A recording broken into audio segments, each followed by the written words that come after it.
Class 10th इस video के अंदर हम देखेंगे चैप्टर नंबर 10 सर्कल्स का इंट्रोडक्शन। तो सबसे पहले हम देखते हैं कि what is circle. A circle is a set of points on a plane which are at a fixed distance from a fixed point. तो ये डेफिनेशन में क्या दिया है इस चीज़ को हम समझते हैं कि सर्कल क्या होता है। तो मान लीजिए जैसे अगर आपके पास कोई एक प्लेन हो और उस प्लेन के ऊपर इनफाइनाइट पॉइंट्स दे रखे हो, उसके ऊपर अगर आप एक कोई पॉइंट फिक्स कर लेते हो तो ये जो फिक्स पॉइंट होता है इसको क्या कहते हैं हम, इसको कहते हैं हम सेंटर। ठीक है, ये फिक्स पॉइंट हो गया। अब इस पॉइंट से हम बराबर दूरी पर जाते हैं इधर की तरफ। मान लीजिए ये पॉइंट आया, इसी से बराबर दूरी पर हम इधर की तरफ जाते हैं। किधर की तरफ अगर जाते हो आप और बराबर दूरी जाते हो, जैसे मान लीजिए यहाँ से यहाँ तक आप 4 सेंटीमीटर गए तो इधर से भी 4 सेंटीमीटर, इधर से भी 4 सेंटीमीटर। तो इस पॉइंट से अगर हम बराबर दूरी पर जाते रहें और हमें जो पॉइंट मिलते रहेंगे उन पॉइंट्स को अगर हम ज्वाइन कर देंगे तो वो जो फिगर हमारे पास बनेगी वही क्या कहलाएगी, वही कहलाती है आपका क्या, circle.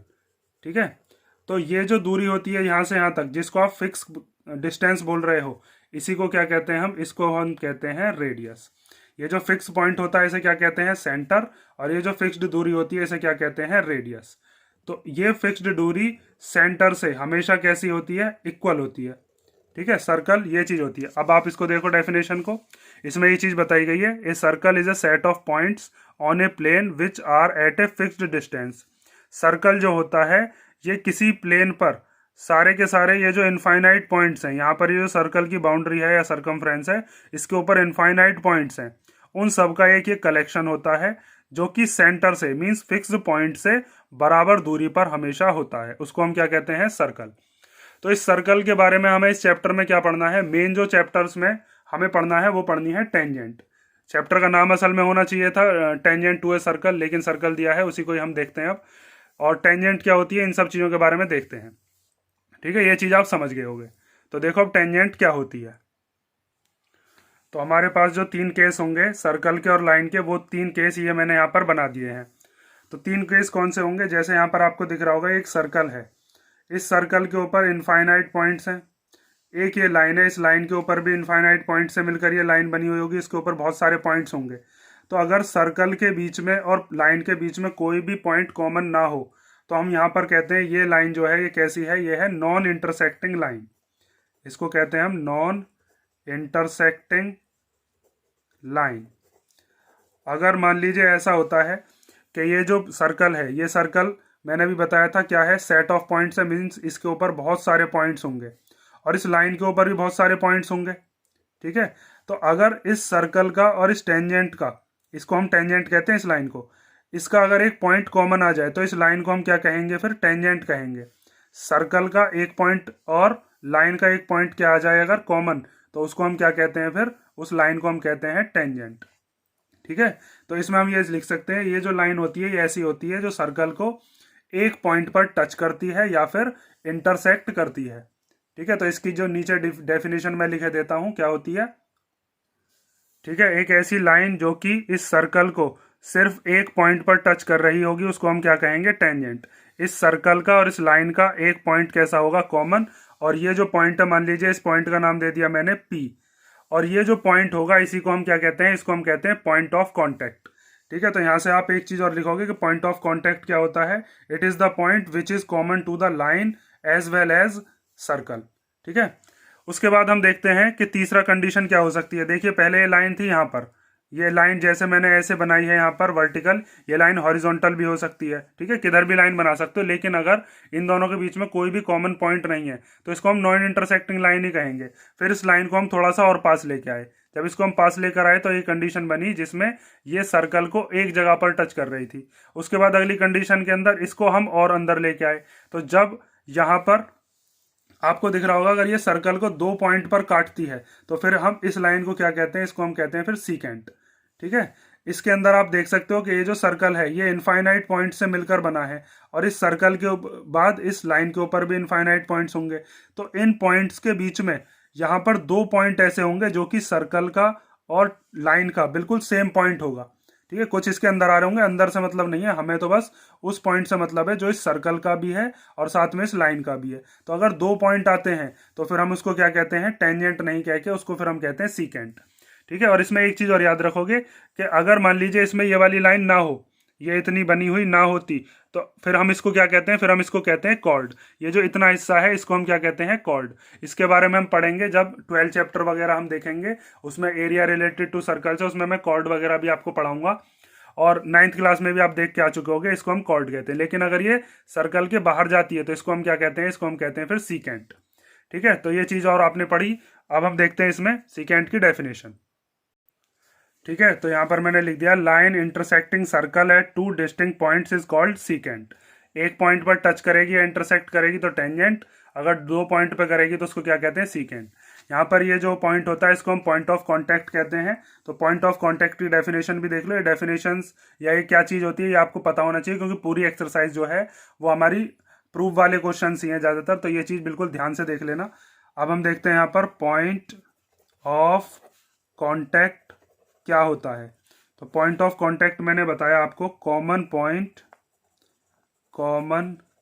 Point of the circle and the tangent is called point of contact. ठीक है, ये चीज आप समझ गए होंगे कि हमको इस वाली एक्सरसाइज के अंदर क्या चीज पढ़नी है। मेन जो हमें क्वेश्चंस गिवन है वो टेंजेंट के ऊपर हैं। तो इसीलिए मैं कह रहा था आपसे कि जो चैप्टर का नाम होना चाहिए था वो टेंजेंट टू द सर्कल होना चाहिए था। सर्कल आप समझ गए और 3 केसेस इसके समझ गए। अब हम देखते हैं कि अगर हमारे पास कोई सर्कल दे रखा हो तो उस सर्कल के ऊपर हम कितनी टेंजेंट्स बना सकते हैं, और साथ में हम ये देखते हैं कि उसके ऊपर कितनी पैरेलल टेंजेंट बन सकती हैं। तो उसके लिए मैं 2 सर्कल और बना के आपको दिखाता हूं।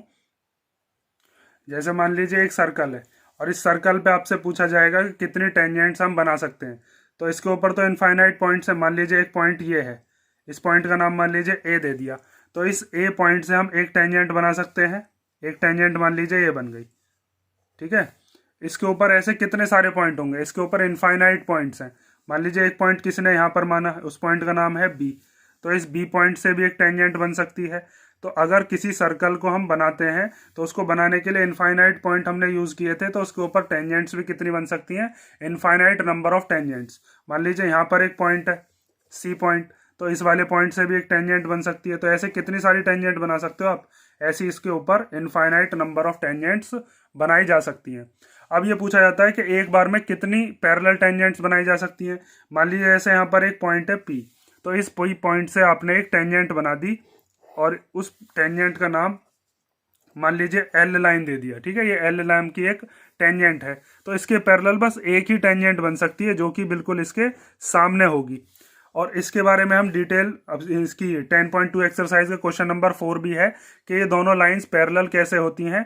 उसके लिए हम क्या करेंगे, सेंटर से यहाँ से रेडियस ड्रॉ करेंगे और उसके बाद ऑल्टरनेट इंटीरियर एंगल्स हम करेंगे। तो उस चीज़ को आप डिटेल में वहाँ पे पढ़ोगे, लेकिन फिलहाल आप इतना समझ सकते हो कि किसी भी सर्कल के अंदर 2 पैरेलल टेंजेंट्स बना सकते हैं एट ए टाइम।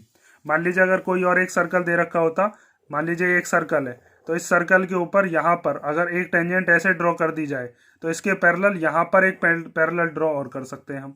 ठीक है, कहीं और किसी पॉइंट पर करोगे तो फिर वो इंटरसेक्टिंग लाइंस होंगी। इस तरीके से हम पैरेलल लाइंस ड्रॉ कर सकते हैं ऑन द सर्कल, और उन लाइंस को ही हम क्या कहते हैं, टेंजेंट।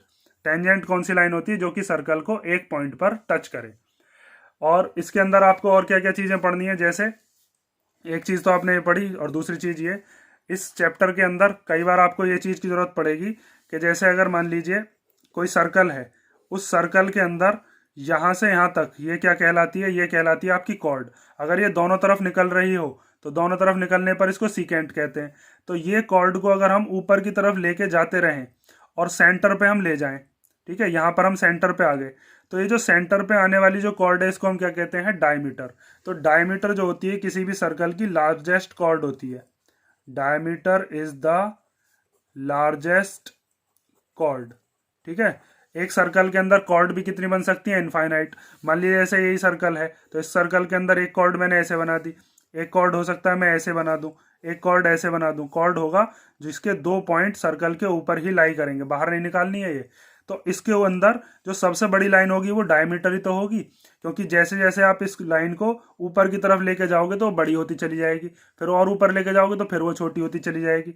यहाँ से यहाँ तक लेके आए तो ये बड़ी हो गई, फिर और बड़ी हो गई, फिर और बड़ी हो गई। तो सेंटर पे इसकी जो दूरी है वो मैक्सिमम होती है, उसको हम क्या कहते हैं, डायमीटर। और डायमीटर किसी भी सर्कल की लॉन्गेस्ट कॉर्ड होती है। ये चीज आप समझ गए होगे। और यहाँ से सेंटर से यहाँ तक की दूरी जो होती है उसको हम क्या कहते हैं, रेडियस। ये चीज मैंने आपको बताई दी है कि जो फिक्स्ड डिस्टेंस होता है उस फिक्स्ड डिस्टेंस को हम क्या कहते हैं, रेडियस। और जो फिक्स्ड पॉइंट होता है उस फिक्स्ड पॉइंट को हम क्या कहते हैं, सेंटर।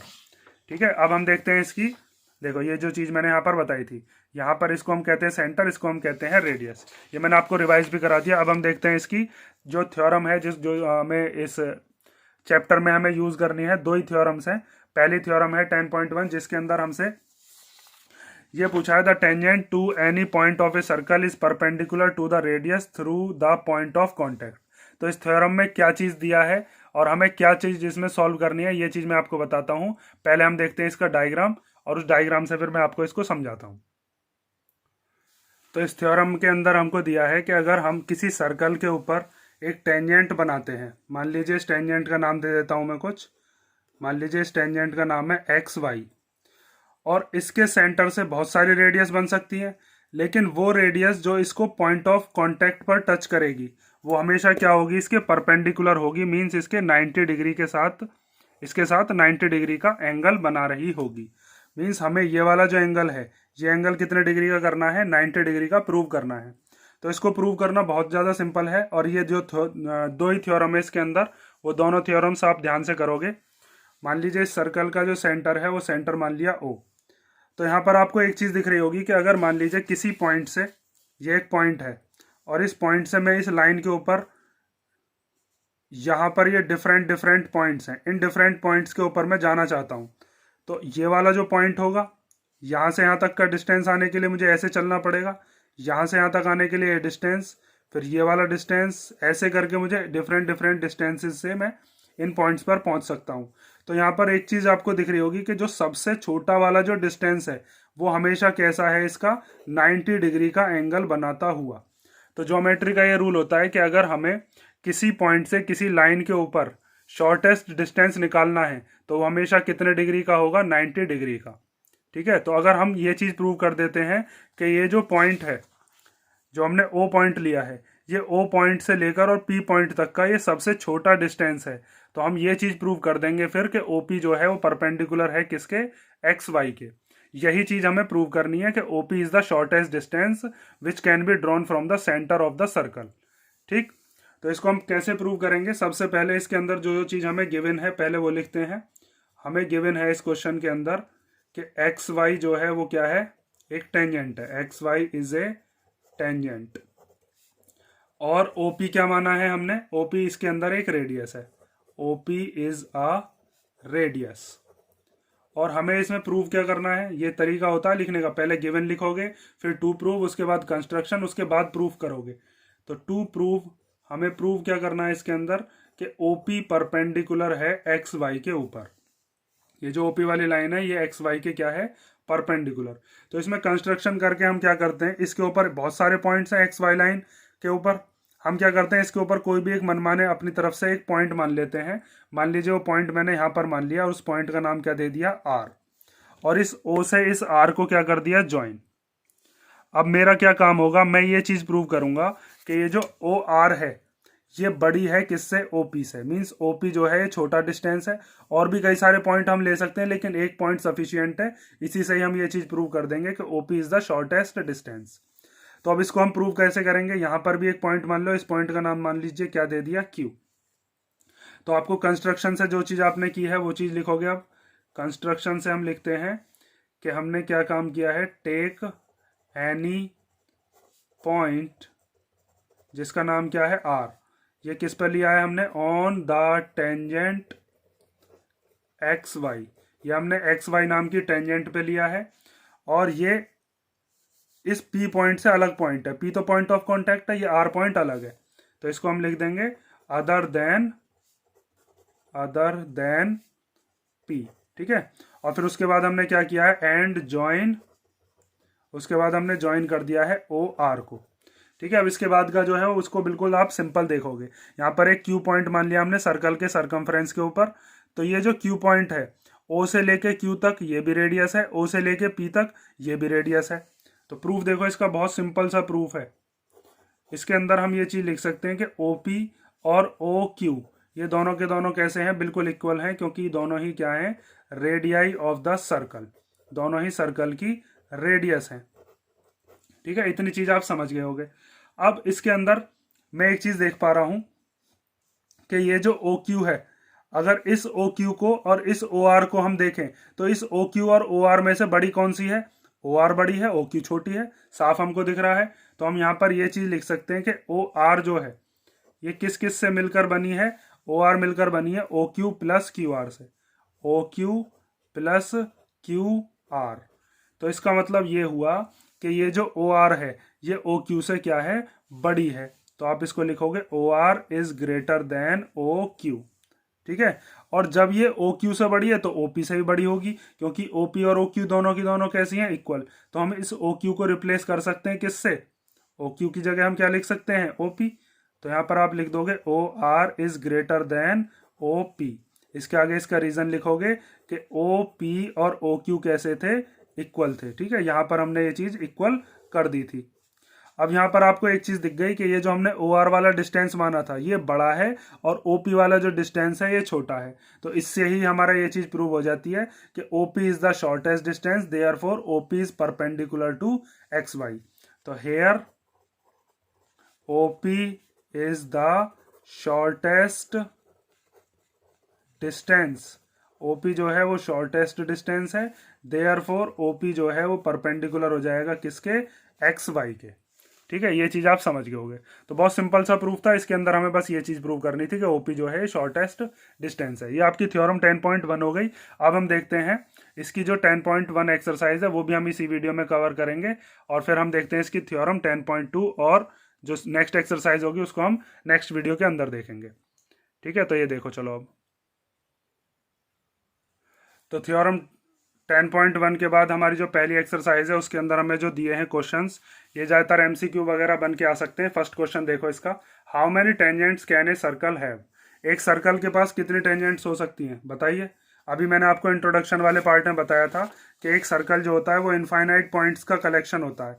तो इस पर हर एक पॉइंट पर आप क्या बना सकते हो, टेंजेंट बना सकते हो। तो इसके ऊपर कितने टेंजेंट बन सकती हैं, इनफाइनाइट। तो पहले का आंसर हो जाएगा अपना क्या, there are infinitely many tangents, infinitely many tangents. ठीक है, फर्स्ट वाला पार्ट हमारा हो गया। अब सेकंड देखो, a tangent to a circle intersect it in dash points. एक टेंजेंट जो होती है वो सर्कल को कितने पॉइंट पर इंटरसेक्ट करती है या टच करती है, टच करना भी आ सकता है। तो आपको मैंने जब टेंजेंट वगैरह पढ़ाई थी तो अब टेंजेंट में ही मैंने बताया था, टेंजेंट जो होती है वो सर्कल को एक पॉइंट पर, सीकेंट 2 पॉइंट पर। ये टेंजेंट है जो कि सर्कल को एक पॉइंट पर टच करती है। तो यहाँ पर क्या आ जाएगा, 1 पॉइंट। ठीक है, 1, ONE 1। उसके बाद a line intersecting a circle in 2 points is called a. एक लाइन, ऐसी लाइन जो सर्कल को कितने पॉइंट्स पर काट रही हो, 2 पॉइंट्स पर। तो 2 पॉइंट्स पर काटने वाली लाइन को हम क्या कहते हैं, उसको हम कहते हैं सीकेंट। तो यहाँ पर आप लिख दोगे SECANT। उसके बाद a circle can have dash parallel tangents at the most. किसी भी सर्कल के अंदर मैक्सिमम कितनी पैरेलल टेंजेंट्स हम बना सकते हैं, तो उसके लिए मैंने आपको अभी बताया था 2 पैरेलल टेंजेंट्स ही बस बन सकती हैं। जैसे यहाँ पर 2 पैरेलल टेंजेंट्स बना सकती हैं। देखो ध्यान से देखो, अगर मान लो कोई सर्कल है, इस सर्कल के ऊपर एक टेंजेंट आपने ऐसे बना दी, दूसरी टेंजेंट आपने ऐसे बना दी। इसके अलावा अगर आप कोई और लाइन बनाना चाहते हो, अगर मान लो आपने इसके बाहर लाइन बनाई तो फिर तो ये टेंजेंट नहीं कहलाएगी, और अगर आपने इस लाइन से अंदर की तरफ जाओगे तो फिर वो सीकेंट कहलाएगी। तो इसमें टेंजेंट कौन कौन सी है, बस एक तो ये वाली लाइन है टेंजेंट, एक ये वाली लाइन है टेंजेंट। ठीक है, तो एक बार में कितनी पैरेलल टेंजेंट हो सकती है, बस 2। इसके अंदर कितनी भी आप लाइन बना लो वो सब की सब क्या कहलाएंगी, ये सारी की सारी है सीकेंट। और ये वाली जो लाइन है ये टेंजेंट है, ये वाली जो लाइन है बस ये टेंजेंट है, और साथ में ये वाली जो लाइन है ये टेंजेंट है। और इसके पैरेलल अगर आप बाहर बनाते हो तो वो नॉन इंटरसेक्टिंग लाइंस होंगी। तो इसीलिए हम कह सकते हैं कि एक सर्कल के पास मैक्सिमम कितनी पैरेलल टेंजेंट्स हो सकती हैं, 2। उसके बाद the common point of a tangent to a circle and the circle is called dash. उसके बाद हमसे पूछा है कि एक ऐसा पॉइंट जो कि टेंजेंट का भी हो और साथ में सर्कल का भी हो, उसको हम क्या कहते हैं? उसको हम कहते हैं पॉइंट ऑफ कांटेक्ट। ठीक है, यहाँ पर मैंने अभी आपको बताया था common point of the circle and the tangent is called the point of contact. यहाँ पर सर्कल के ऊपर बहुत सारे पॉइंट है, बहुत सारे पॉइंट। इसी तरीके से इस लाइन के ऊपर भी बहुत सारे पॉइंट है, लेकिन एक पॉइंट ऐसा है जो सर्कल का भी है और इस लाइन का भी है, तो उस पॉइंट को हम क्या कहते हैं? उसको हम कहते हैं पॉइंट ऑफ कांटेक्ट। तो यहाँ पर इसका आंसर क्या हो जाएगा? Point of contact. ठीक है, ये आपका क्वेश्चन नंबर सेकंड हो गया। अब हम देखते हैं इसे क्वेश्चन नंबर थर्ड। तो क्वेश्चन नंबर थर्ड दिया है, a tangent P Q at a point P of a circle of radius 5 centimetre meets a line through the centre O at a point Q so that O Q equal to 12 centimetre. The length P Q is, उसके बाद 4 option दिए। तो इसमें हमसे पूछा है कि एक टेंजेंट है जिसका नाम है पी क्यू और उसका जो पॉइंट पी है वो पॉइंट पी मीट कर रहा है सर्कल को, और उस सर्कल का रेडियस कितना है? 5 सेंटीमीटर। मीन्स ये जो पी पॉइंट है ये क्या है आपका? ये पॉइंट ऑफ कांटेक्ट है जो कि टेंजेंट का भी है और साथ में सर्कल का भी है। ये चीज हमसे बताइए। सर्कल का सेंटर मानना है ओ, उसके बाद ओ पॉइंट से और क्यू पॉइंट तक, मीन्स जो हमारे पास टेंजेंट है उसका एक पॉइंट है क्यू, उस क्यू पॉइंट तक अगर हम ओ को मिलाते हैं तो वो ओ क्यू कितने की बैठेगी? वो बैठेगी 12 सेंटीमीटर की। हमें बताना है लेंथ पी क्यू की कितनी होगी, मीन्स हमें टेंजेंट की लेंथ बतानी है। तो ये चीज़ आप फिगर से ध्यान से समझो। फिगर से मैं आपको बताता हूँ कि जैसे आपके पास मान लीजिए एक फिगर है, इस फिगर के अंदर हमें ये चीज़ बताई है कि इस ओ पॉइंट से और इस क्यू पॉइंट तक का जो डिस्टेंस है वो कितना है? वो है 12 सेंटीमीटर। तो यहाँ से यहाँ तक ये हो गया 12 सेंटीमीटर। उसके बाद यहाँ से यहाँ तक ये जो रेडियस है ये कितनी बताई है? ये है 5 सेंटीमीटर। और हमसे पूछा है ये टेंजेंट की लेंथ कितनी होगी पी क्यू, ये बताइए। तो यहाँ पर मैंने अभी आपको जो 10.1 थ्योरम पढ़ाई है, उस 10.1 थ्योरम के अंदर हमने यही चीज़ पढ़ी थी कि ये जो ओपी वाली जो लाइन है, मीन्स जो रेडियस है, ये पॉइंट ऑफ कांटेक्ट के साथ कितने डिग्री का एंगल बनाती है? यहाँ पर टेंजेंट के साथ 90 डिग्री का। मीन्स ये टेंजेंट और रेडियस पॉइंट ऑफ कांटेक्ट पर 90 डिग्री का मीन्स परपेंडिकुलर बनाती हैं। तो अगर यहाँ पर ये 90 डिग्री का एंगल बन गया तो यहाँ पर 90 डिग्री के सामने ये ओ क्यू क्या हो जाएगी? ये हाइपोटेनस हो जाएगी। उसके बाद एक परपेंडिकुलर हो जाएगा और एक ये पी क्यू क्या हो जाएगा? बेस। इसके अंदर हम पाइथागोरस थ्योरम लगा देंगे और फिर हमारे पास वहां से पी क्यू की वैल्यू आ जाएगी। ठीक है, ये चीज मैंने अभी आपको इस वाली थ्योरम में करवाई है। ये यहाँ पर कितने डिग्री होता है? 90 degree. OP is perpendicular to X Y. तो यहाँ पर आप लिखोगे, सॉल्यूशन देखो इसका, बहुत सिंपल सा क्वेश्चन है ये भी, कि in triangle O P Q, ये जो ट्राइंगल ओ पी क्यू है, यहाँ पे एंगल ये वाला O P Q, angle O P Q is a right angle. ठीक है, राइट एंगल क्यों है? इसकी वजह आप इसके आगे लिख दोगे कि O P is perpendicular to P Q. और ये क्यों है इसके आगे रीजन लिख सकते हो, because radius is perpendicular to the tangent. Radius is perpendicular to the tangent. ठीक है, ये वाली जो चीज है आप इसको अपनी लैंग्वेज में बना के लिख सकते हो, जो भी आपको एट ए टाइम समझ में आता है। आप इसको बस ये भी चीज लिख सकते हो, OP perpendicular to P Q. अब इसके अंदर हम लगाते हैं पाइथागोरस थ्योरम, और पाइथागोरस थ्योरम कैसे लगाते हैं वो चीज आप पढ़ चुके हो कि जो हमारे 90 डिग्री के सामने वाली साइड होती है उसको हम क्या कहते हैं? हाइपोटेनियस। ठीक है, बहुत सिंपल सा क्वेश्चन है। तो in triangle O P Q, O P Q, तो यहाँ पर 90 डिग्री ये हो गया, 90 डिग्री के सामने वाली साइड हो गई ओ क्यू। तो ओ क्यू का square equal to O P का स्क्वायर प्लस पी क्यू का square, O P square plus P Q square. तो ओ क्यू तो हमें निकालनी नहीं है, वो तो हमारे पास गिवन है, कितनी है? 12। तो यहाँ पर हम लिख लेते हैं 12 का स्क्वायर इक्वल टू, उसके बाद ओ पी यहाँ से यहाँ तक कितने की है? 5, तो 5 का स्क्वायर प्लस पी क्यू। 12 का स्क्वायर कितना होता है? वो होता है 144। 5 का स्क्वायर कितना होता है? 25 प्लस पी क्यू स्क्वायर। ये प्लस का 25 इधर ले जाएंगे, इधर शिफ्ट करके, ये कैसा हो जाएगा? माइनस का। तो 144 minus 25 equal to P Q square. जब इसमें से इसको माइनस करेंगे तो कितना आएगा? 119 equal to P Q square. जब स्क्वायर हटाएंगे तो इधर क्या चढ़ा देंगे? रूट। तो 119 किसी का परफेक्ट स्क्वायर तो होता नहीं है, तो इसको हम रूट में ऐसे ही छोड़ देंगे, और हमारे पास इसका ऑप्शन भी है। तो हमारे पास, अच्छा यहाँ पे हमने रूट चढ़ा दिया तो स्क्वायर हटा दोगे यहाँ पर, तो पी क्यू की वैल्यू कितनी आ गई? हमारे पास √119 सेंटीमीटर। ऑप्शन में अगर आता है तो आप डी वाला ऑप्शन इसमें चूज करोगे। तो ये आपका क्वेश्चन नंबर 3 हो गया। अब हम देखते हैं इस एक्सरसाइज का लास्ट क्वेश्चन, जो कि है हमारे पास क्वेश्चन नंबर 4। तो क्वेश्चन नंबर 4 दिया है, draw a circle and 2 lines parallel to a given line such that one is tangent and the other a secant to the circle. Means इसके अंदर हमें एक सर्कल बनाना है और साथ में उसमें 2 लाइन बनानी है पैरेलल किसी एक गिवन लाइन के, और उन दोनों लाइन में से एक होनी चाहिए टेंजेंट और दूसरी क्या होनी चाहिए, सीकेंट होनी चाहिए सर्कल के लिए। तो ऐसा क्वेश्चन आता तो है नहीं, क्योंकि वैसे भी आपके में कंस्ट्रक्शन तो कट गई है, तो उसमें ड्रॉ करने वाले क्वेश्चन तो कम आएंगे, लेकिन फिर भी मैं आपको इसको कराए देता हूँ कि आपको कैसे सॉल्व करना है। तो बहुत सिंपल सा है। इसके अंदर हम क्या काम करेंगे, एक सर्कल बनाएंगे, ठीक है। उस सर्कल के अंदर मान लीजिए एक ये लाइन आपने बना दी, तो ये लाइन ना तो सीकेंट है ना ही टेंजेंट है। तो अब इसी लाइन के पैरेलल मान लीजिए यहाँ पर एक लाइन बना दी जो कि सीकेंट है, क्योंकि ये यहाँ पर कितने पॉइंट्स पर काट रही है, 2 पॉइंट्स पर, ये क्या हो गई आपकी सीकेंट। और एक लाइन बना देते हैं टेंजेंट जो कि सर्कल को एक जगह पर टच करेगी, ये क्या हो जाएगी आपकी, ये हो जाएगी टेंजेंट। बस ऐसा ही सिंपल सा क्वेश्चन था।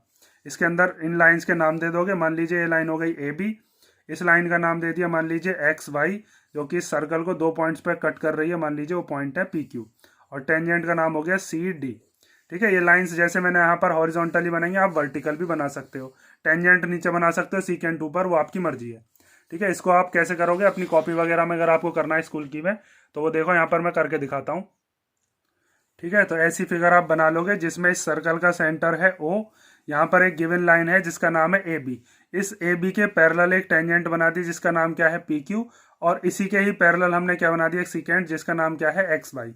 ऐसा क्वेश्चन अगर आपको आता है तो कंस्ट्रक्शन से आप नहीं करोगे, क्योंकि कंस्ट्रक्शन आपके में कट गई है। कभी इनको पैरेलल लाइंस को आप कंपास वगैरह से बनाने लगो, ऐसा क्वेश्चन मुश्किल आएगा आपके में। और यहाँ पर बिल्कुल सिंपल बस आपको ये चीज लिख देनी है कि here A B is the given line, A B is the given line, ठीक है। और ये पी क्यू क्या है, P Q is the tangent, P Q is the tangent, and ये जो है एक्स वाई क्या है, X Y is the secant. ठीक है, और साथ में ए बी, पी क्यू और एक्स वाई आपस में कैसी हैं यहाँ पर, ये है पैरेलल। ठीक है, ये आपका क्वेश्चन नंबर 4 हो गया। इसी के साथ हमारी एक्सरसाइज 10.1 कंप्लीट होती है। अब नेक्स्ट वीडियो के अंदर हम देखेंगे इसका थ्योरम 10.2, और साथ में इसके जो नेक्स्ट क्वेश्चंस होंगे जो भी 10.2 एक्सरसाइज में होंगे वो भी हम सॉल्व करेंगे। और 10.2 के जो क्वेश्चंस है वो ज़्यादा इंपॉर्टेंट है अगर आपकी एग्जाम के पॉइंट ऑफ व्यू से देखा जाए। 10.1 के अंदर जो क्वेश्चन है वो ज़्यादातर आपके एमसीक्यू में बनते हैं, या फिर इसकी ये जो दोनों थ्योरम्स हैं, ये दोनों थ्योरम्स आप पक्की करोगे, इन दोनों में से एक थ्योरम हमेशा रिपीट होती रहती है। ठीक है, और अगर किसी क्वेश्चन में या किसी थ्योरम में आपको कोई प्रॉब्लम आई हो, इंट्रोडक्शन वाले पार्ट में कोई प्रॉब्लम हो, तो आप कमेंट करके बता सकते हो जो भी आपकी डाउट हो।